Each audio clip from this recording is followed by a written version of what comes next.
এর আগে শাহজালাল আন্তর্জাতিক বিমানবন্দর থেকে বেরিয়ে নির্ধারিত বাসে করে পূর্বাচলের ৩৬ জুলাই এক্সপ্রেসওয়ে এলাকায় গণসংবর্ধনার সমাবেশ স্থলে যান তারেক রহমান।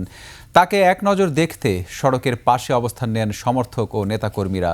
জনস্রোত ঠেলে এগোতে থাকে বাস, হাত নেড়ে নেতাকর্মীদের শুভেচ্ছা জানাচ্ছিলেন তারেক রহমান।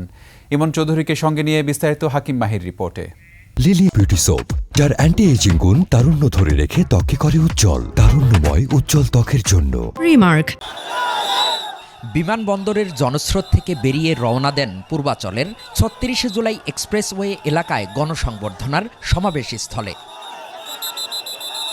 বিমানবন্দরের বাইরে সেই গত রাত থেকেই প্রিয় নেতাকে এক নজর দেখতে অপেক্ষমান দেশের বিভিন্ন প্রান্ত থেকে আসা নেতাকর্মীরা। তাদের হাত নেড়ে শুভেচ্ছা জানান তারেক রহমান। নেতাকর্মীরাও তাকে বুক ভরে ভালোবাসা জানান। আজকে পুরা বাংলার মানুষের মনে উচ্ছ্বাস, আনন্দ, উল্লাস। দলীয় নেতাকর্মী তাদেরকে আমরা আমাদের আত্মার চক্ষু থেকে দেখি এবং আমরা যেখানেই থাকি আমরা এই আনন্দ উপভোগ করব। নতুন জিয়ার রহমানকে তারা ফিরে পেয়েছেন।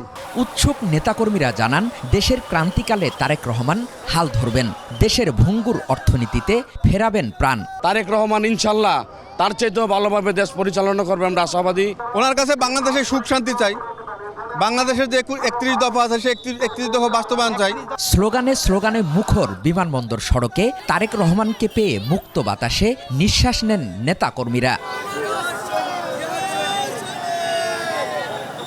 হাকিম মাহি, ২১ টেলিভিশন, ঢাকা।